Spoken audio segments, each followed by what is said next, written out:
Voici la version audio d'un article de Tantra Sud-Ouest écrit par Nelly et qui s'intitule L'importance de se connaître. Ci-dessous, un texte dit par Fabrice Luchini et qui rentre tellement en résonance avec la voix du Tantra. En effet, quoi de plus important que la vérité de l'être? Et donc, quoi de plus futile que la mondanité? Pourtant, ne sommes-nous pas tous et toutes pris dans une certaine mondanité? On appelle cela parfois aussi la politesse. Car oui, il s'agit de montrer une apparence polie, lisse, sans aspérité, non gênante. L'importance de la politesse. Cependant, l'apparence est en effet fondamentale pour rentrer en relation. Naturellement et instantanément, notre système nerveux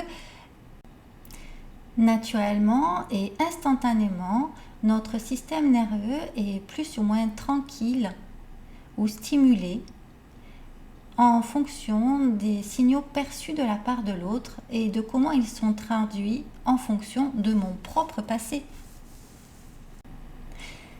Et on en revient donc à la nécessité de pouvoir faire le tri entre ce qui appartient à l'autre et ce qui m'appartient. Ce qui appartient à mon être et ce qui appartient à mon ego, à mon mental, à mes parts blessées. Par exemple, si je ne sais pas de moi que j'ai été traumatisée par l'attitude d'une personne de ce sexe, de cet âge, avec ce genre de voix, avec une cravate similaire, avec une jupe de cette couleur, je peux projeter mon malaise sur cet autre qui lui pourtant peut être innocent de l'acte qui m'a perturbé.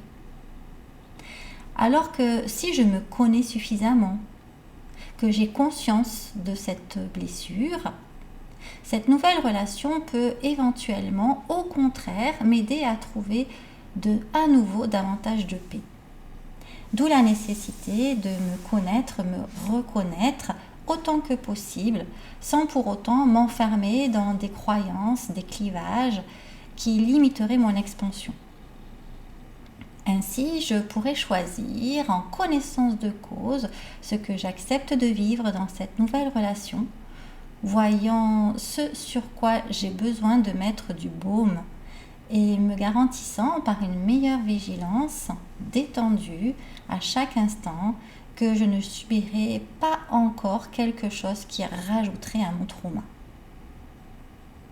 L'importance étant que l'apparence soit en lien avec le fond, qu'il y ait une cohérence, car si l'emballage n'est pas du tout en adéquation avec le contenu, je vais me sentir insécurisée, donc pas en confiance et donc pas de détente.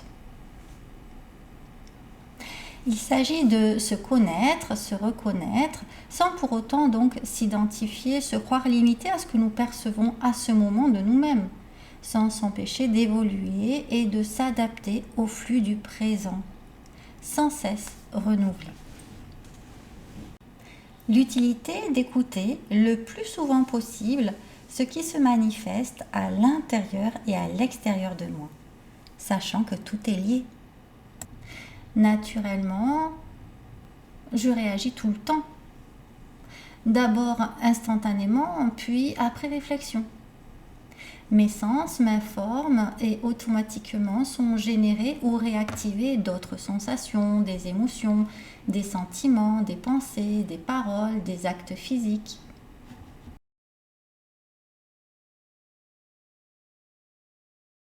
En fait, je réagis en plusieurs étapes. D'abord depuis mon inconscient, puis il y a la gestion des conséquences, et enfin d'y mettre davantage de conscience. En tout premier, la réaction se fait donc depuis mon inconscient. Mon système nerveux fait le job pour tenter d'assurer ma sécurité autant que possible. Cela peut être très efficace, par exemple pour stopper une attaque imminente par la fuite qui serait couronnée de succès ou par une contre-attaque dont je sortirais indemne. Et donc la réaction primaire peut être de très efficace à tout à fait délétère, jusqu'à ma mort physique si ma réaction a été complètement inadaptée. Quant à la gestion des conséquences internes à ma réaction primaire, c'est grosso modo, si j'ai eu peur et que j'ai couru, mon corps était essoufflé. Si j'ai eu peur et que je me suis figée, mon cœur n'a pas utilisé l'adrénaline et a besoin de l'évacuer. Il est alors bon de bouger, de se secouer, de crier. Si j'ai eu peur et que j'ai attaqué, soutenu par une décharge de testostérone, le retour à la normale me met dans d'autres sensations. Quoi qu'il en soit, le tremblement est toujours bienvenu, quelle que soit la réaction émotionnelle et physique qui s'est produite, car il permet l'autorégulation et la libération de traumas. Et dans un troisième temps, je mets donc davantage de conscience à ma réaction primaire et grâce à mon néocortex, surtout s'il est délié des limites posées par des protecteurs abusifs, c'est-à-dire si j'ai fait un minimum de travail thérapeutique. Et donc grâce à mon néocortex et à mon intuition, je peux aller au-delà de cette première réaction, en apprendre encore plus de moi et faire des choix plus conscients à l'avenir. L'idée est en montant en conscience, en s'offrant de vibrer plus haut, de voir et percevoir depuis plus haut justement, c'est de faire en sorte d'être suffisamment guéri pour que mes réactions soient de plus en plus adaptées à la vie avec un grand V, à la paix, à la relation, à la joie, à l'épanouissement. Pour cela, le système nerveux doit être régulé par l'autorégulation et la corégulation, profondément et pas uniquement quand tout va bien. Par conséquent, si je souhaite maîtriser de plus en plus ma vie, être mon propre maître, ma propre maîtresse, c'est forcément en créant de nouveaux mécanismes depuis des fréquences plus élevées, des fonctionnements davantage adaptés à une vie riche et enrichissante, une belle vie intérieure, sociale, spirituelle. Parlons des réactions et actions. C'est comment je réagis en tout premier, puis après intégration consciente d'éléments intérieurs et corporels qui m'informent où j'en suis réellement. C'est comment je réagis en tout premier qui m'informe où j'en suis réellement. Et c'est important de s'en rendre compte, car c'est comment j'agis et surtout depuis où j'agis qui crée mon monde intérieur et aussi extérieur. Et depuis où j'agis, c'est-à-dire est-ce que c'est depuis l'amour ou depuis la peur? Qu'est-ce que je choisis? Sachant en plus qu'agir, ce n'est pas uniquement par l'action concrète, c'est aussi par la pensée et par la parole. Car tout cela émet des vibrations et donc crée également. Et lorsqu'il y a davantage de paix en moi, je réagis de moins en moins violemment, car le chemin vers la pacification a permis à mes protecteurs, c'est-à-dire à mes parts intérieures protectrices, de prendre confiance en moi, de voir que je n'ai plus autant besoin qu'elles mènent la barque. Ainsi, je serai moins souvent incitée au figement, à la fuite ou à l'attaque sans nécessité réelle. Car mon système nerveux est adapté à la vie sauvage du chasseur-cueilleur et du chassé par des grosses bêtes aussi. Et je dois lui faire comprendre que je ne vis pas dans un monde si dangereux que cela. Et si je n'y prends pas garde, et si je ne le soigne pas comme il en a besoin, mon système nerveux peut transférer des réactions primaires inadaptées à tous les aspects de ma vie dans la société aussi.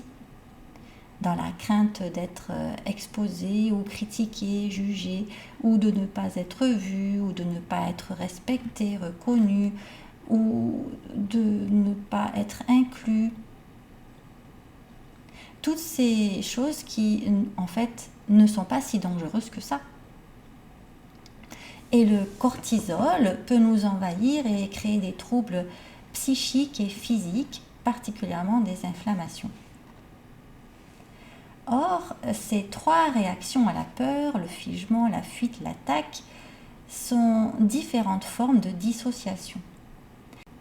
C'est plus évident concernant le figement, cette incapacité justement à la fuite ou à l'attaque, mais aussi à mobiliser le néocortex pour trouver encore d'autres solutions plus intelligentes ou à recevoir des indications de plus haut. Les situations où je suis en fuite ou en violence sont également liées à l'incapacité de trouver des solutions. Et c'est normal donc, puisque le cortisol, hormone du stress, inhibe les fonctions cognitives, entre autres. Oui, les réactions instinctives peuvent être salvatrices, ou pas toujours. Comme ce troupeau de moutons qui saute entièrement de la falaise alors qu'il n'y avait pas de danger réel, ou seulement pour un membre du groupe. Est-ce que c'est bien pertinent ? Il est indispensable d'observer les schémas pour valider ce qui garde du sens aujourd'hui pour la sauvegarde et ce dont il serait libérateur de se défaire. Puis d'utiliser les méthodes adaptées qui peuvent être différentes en fonction de la source de la réaction, là où le trauma est venu se placer, en fonction de la personnalité, en fonction du niveau vibratoire de la personne qui accompagne aussi, en fonction du chemin d'ores et déjà parcouru. Parfois, on croit que c'est une méthode uniquement qui fonctionne, alors que si elle a été si efficace, c'est aussi et surtout parce que la personne était prête à guérir. Soigner et guérir sa psyché. Pour être prêt à guérir, c'est d'aller justement à la rencontre de soi, avec humilité, courage, détermination et discernement, enthousiasme et labeur. Aussi au travers de la relation à l'autre, aux autres, au monde, aux situations. Quels sont les bénéfices secondaires à avoir un problème, une maladie, un symptôme ? À quoi, à qui suis-je fidèle en ayant ce problème, cette maladie, ce symptôme ? Qu'est-ce qui a besoin d'être entendu et libéré chez moi ? Qu'est-ce qui se dit au travers de cela ? À qui ou à quelle part de moi cela appartient ? Etc. Autant de questions dont il faut être prêt à entendre les réponses sans nécessairement y croire, sans nécessairement y adhérer. Mais néanmoins, les entendre et ne pas les prendre pour des justifications qui me montrent à quel point c'est ok et normal d'avoir ce problème et de le garder. L'acceptation et la responsabilisation sont des étapes fondamentales. Puis il y a encore à s'en remettre à plus grand, la prière, la demande à l'univers, la création d'une nouvelle réalité depuis des fréquences plus élevées. Revenons-en à, pour pouvoir vivre de belles relations, c'est d'abord de cultiver une belle relation à soi-même. Car il est clair qu'on ne peut pas recevoir vraiment l'amour de l'autre, des autres, de plus grand, sans s'aimer un minimum soi-même. Pas de relation vraie sans un minimum de respect pour soi-même. Sinon, c'est un puits sans fond. Les autres peuvent nous aimer, mais on ne peut pas recevoir l'amour.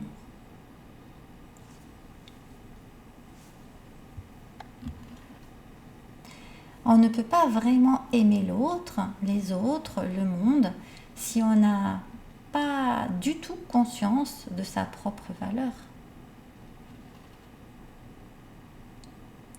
Et qu'est-ce qui manifeste, montre l'amour? C'est l'attention bienveillante, qui elle-même nécessite une certaine ouverture de cœur et d'esprit, une disponibilité, le choix d'être résolument présent à l'ici et maintenant. En effet, le temps a beau ne pas exister sur tous les plans, il est probablement ce que nous avons de plus particulier et précieux dans l'expérience de l'incarnation humaine. Alors le temps passé, pris en conscience pour la relation à soi, à l'autre, aux autres, aux événements, aux situations, au monde, le temps passé a une valeur inestimable. Pour l'humain, le temps, c'est la vie. Aimer, c'est de prendre dans son cœur. C'est donc de ne pas ou pas trop en avoir peur. Or, le mental et l'ego veulent nous protéger et assimilent l'inconnu au danger. Alors, pour passer nos barrières psychiques, qui parlent de dualité, de binarité et de multiplicité, il faut au moins un peu se connaître pour pouvoir se reconnaître et aussi renaître. Se connaître, c'est quoi? Se connaître, ce n'est pas s'identifier définitivement, s'enfermer dans des croyances qui nous limiteraient à ce que l'on croit de soi.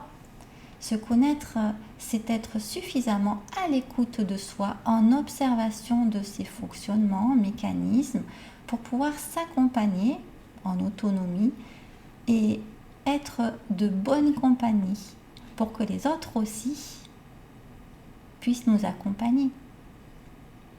Cela se fait au travers d'une communication de qualité permettant de vraies connexions. Et connaître l'autre, c'est quoi? Comme l'indique ici Fabrice Luciani, on ne peut connaître l'autre qu'au travers de la connaissance de soi-même. Je ne vois chez l'autre que ce qui entre en résonance avec moi-même.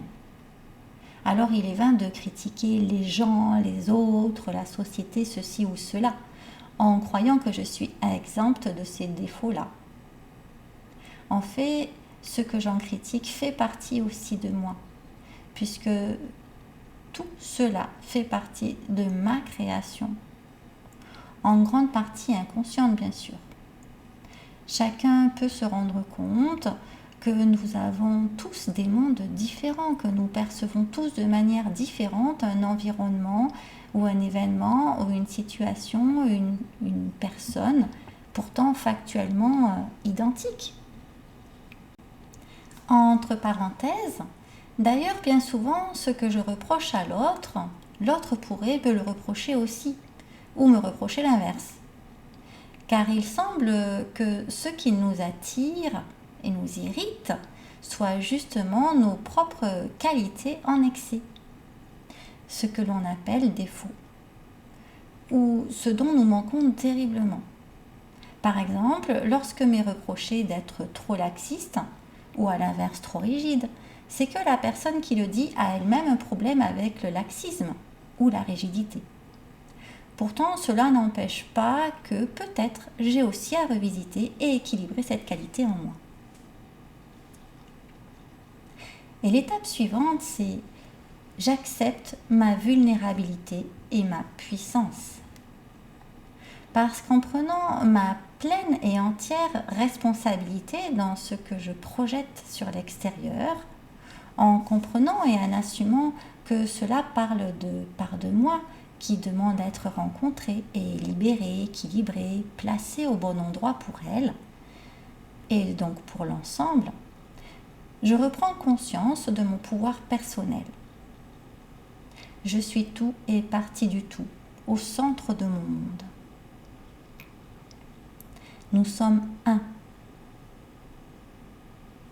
D'ailleurs, le terme tantra en sanskrit signifie tissage, car il s'agit de comprendre, sentir, intérioriser ce niveau de vérité, qui est la non-dualité. Ayant pris conscience de ma responsabilité, je peux alors choisir, en conscience de ma puissance retrouvée, de faire ce qu'il convient de faire pour me relier à mes fréquences les plus pures, être ce que je suis profondément et rayonner depuis là. Et naturellement créer depuis cet espace, plutôt que depuis une psyché encombrée, plutôt que depuis des égrégores inopportuns à la vie à laquelle j'aspire. Merci, merci la vie, merci à tout le chemin parcouru et en cours de parcours. Merci à tous mes partenaires, toutes les rencontres et même celles qui ne me font pas toujours plaisir, car c'est au travers de ces confrontations utilisées avec conscience et amour qu'on grandit. Namasté. Nelly.